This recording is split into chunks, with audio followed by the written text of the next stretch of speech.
ये सारी कोशिश तो अगर बरकरार संभावनाओं रहेगी। का खेल ही है, अगर अगर संभावनाओं का खेल ही है, तो ये जो सबसे बड़ी अपोजिशन पार्टी है कांग्रेस, अब लोग कहते हैं कि भारतीय जनता पार्टी के लिए मजाक बनाते हैं कि चाहे आप वोट किसी को भी दीजिए, एमएलए एमपी कोई भी बन जाए, आखिर में तो उनको बीजेपी में ही जाना है।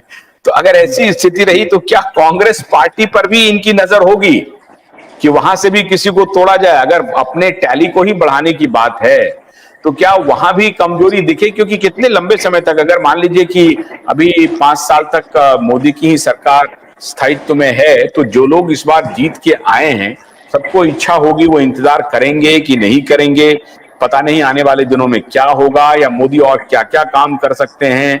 अभी पीओके बहुत निशाने पर है। इस तरह से ऐसे अगर कुछ कदम ले लिए मोदी ने, और फिर से मोदी का जो पॉपुलैरिटी ग्राफ अभी गिरा है इलेक्शन में, और उन्होंने हाइप कर दिया, क्योंकि इसके तो मास्टर हैं मोदी। मोदी वाजपेयी नहीं है, और मोदी आडवाणी भी नहीं है। मोदी पॉलिटिकल मास्टर हैं, इसमें तो कोई शक नहीं है। तो ये भी कोई चैन से नहीं बैठेंगे। तो अगर इन्होंने अपने गिरे हुए ग्राफ को दोबारा उठाने के लिए कोई विशेष काम कर दिया, और वहां फिर से एक निराशा छा जाए अपोजिशन में कि साहब ये तो अब फिर और आगे बढ़ रहा है, तो क्या कांग्रेस में भी कुछ हलचल हो सकती है? हलचल हो सकती है, लेकिन कांग्रेस में हलचल थोड़ा मुश्किल इसलिए है, वो दल बदल कानून की वजह से, क्योंकि अब उनका 99 का ग्राफ है आजकल। 2/3 को तोड़े तभी जो है, अदरवाइज उनके जो सांसदों पे दल बदल कानून डिफेक्शन की तलवार लटक सकती है। तो इसलिए कांग्रेस में तो शायद तोड़फोड़ ना हो, लेकिन बाकी जितने भी दल हैं उन सब में तोड़फोड़ हो सकती है। और कांग्रेस में भी कोशिश तो की जा सकती है। आम पार्टी है, उसके भी 3 सांसद हैं, आम पार्टी के सांसद भी इधर आ सकते हैं। तो कुल मिला के इस समय जो पोजीशन है ये है कि जहां से भी, जिस भी पार्टी से यदि कोई भी सांसद मिल सकता है, उसके लिए पुरजोर कोशिश की जाएगी। और अगला मुश्किल है ना, अब जैसे टीएमसी से भी तोड़ना मुश्किल है, वहां भी संख्या बड़ी ही है, 29 सीट है, उसमें से उनको अच्छा खासा सीट उनको तोड़ना पड़ेगा, बहुत मुश्किल लग रहा है। स्टालिन से तो आने का सवाल नहीं है। और कांग्रेस का, जैसा आपने कहा कि कांग्रेस की संख्या इतनी बड़ी है कि एक बहुत बड़े चंक को उनको तोड़ना पड़ेगा, जो ऑलमोस्ट नामुमकिन है। हाँ, आम आदमी पार्टी की तरफ से जो 3 जीत के आए हैं, उनकी उनकी लॉयल्टी कितनी है, ये तो बहुत मुश्किल है आंकना। लेकिन एक इंपॉर्टेंट बात मैं आपसे ये पूछना चाह रहा हूं कि ये टैली बढ़ेगी कैसे? क्या समाजवादी पार्टी उत्तर प्रदेश में टूट हो सकती है इतनी बड़ी संख्या में? नामुमकिन है। नामुमकिन। ये तो केवल जो नाम इतने निर्दलीय हैं, आदर्श हैं, छोटी छोटी पार्टी हैं, वो जो है तो मैक्सिमम टूट हो 17 वो, सकती है। और 17 निर्दलीय, और शिवसेना उद्धव, और थोड़ा बहुत ये आम आदमी पार्टी के ऊपर डोरा डाला जा सकता है। अभी वर्तमान में तो यही लग रहा है।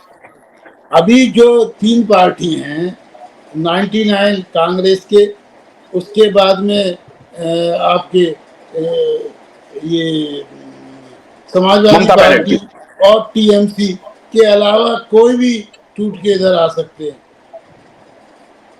तो इन उसके बाद तीन तो के बहुत कम चिटपुट बचे हैं, उसके बाद तो बहुत कम बचे हैं, वो उसके आने की संभावना हो सकती है। उनके बाद यदि ये 3 मिला के 99 और और ये 150 के लगभग ही रह जाएंगे ना। ठीक है। 350 तो है ना इनके अलावा, इन 3 पार्टियों के अलावा 350 है, से ज्यादा ही है।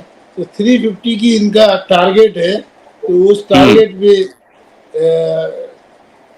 पे ये पूरी तरह लगेंगे, जोर शोर से लगेंगे, और उसके लिए कोई भी कंप्रोमाइज करना पड़े, क्योंकि इनको हर हालत में, क्योंकि मोदी जी को डिक्टेटरशिप की आदत पड़ी हुई है, तो इस समय उनको बहुत बड़ा चंक चाहिए। लेकिन कल से तो मोदी जी बहुत ही माइल्ड हैं, कल से तो मोदी जी माइल्ड हैं।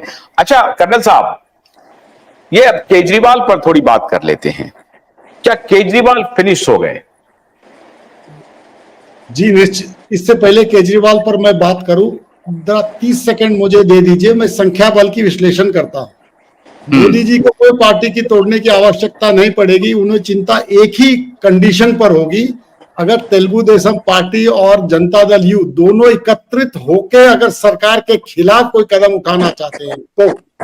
और उसमें आप देखेंगे संख्या बल एनडीए की 293 है, मेजॉरिटी के लिए उनको चाहिए 272, तो 20 सीट का ही 21 सीट का ही अंतर है, और दोनों को मिलकर 27 सीट, तो 7 सीट बेसिकली बीजेपी को इंश्योर करना है कि और कहीं से इधर उधर से जोड़ के रहे और दोनों को मिलने ना दे। तो इससे तो 5-6 सीट तो उनको तो इंडिपेंडेंट ने सपोर्ट कर ही दिया हुआ है, एनसीपी वगैरह का आ ही जाएगा, शरद पवार वगैरह, और दो ये छोटी छोटी पार्टी के जैसा आम आदमी पार्टी हुआ है, और किसी को एब्सेंट करा भी सकता है। डीएमके को भी एक ऑफर दिया जा सकता है, क्योंकि डीएमके को तो अभी कुछ मिलेगा नहीं। 22 सीट आके भी डीएमके को केंद्र में कोई पोजीशन नहीं मिल रहा, तो डीएम को कभी भी छोड़ सकती है, कोई तो पोजीशन तो चाहिए, तभी तो वैल्यू रहेगा। तो आप देखिएगा 1 साल 1.5 साल के बाद अगर कोई भी ये दोनों में से तेलुगु देशम पार्टी या जनता दल यूनाइटेड में से अगर कष्ट दे, तो डीएमके का एक ऑप्शन बहुत बढ़िया खुला रहेगा। तो ये मेरा कहना, तो इसीलिए सरकार बहुत मजबूती से रहेगी और कोई कष्ट नहीं रहेगा। अच्छा, अब आते हैं केजरीवाल साहब के। देखिए, जहां तक गन्ने की कड़ी बुनियाद, जिसे मराठी में खुडक्या और कुछ उत्तर भारत के क्षेत्रों में खुटकी भी कहा जाता है, उसे केवल भोलानाथ का 2-in-1 बैटरी ऑपरेटेड हार्वेस्टर कम ब्रश कटर आसानी से और बिना रुकावट के काट सकता है।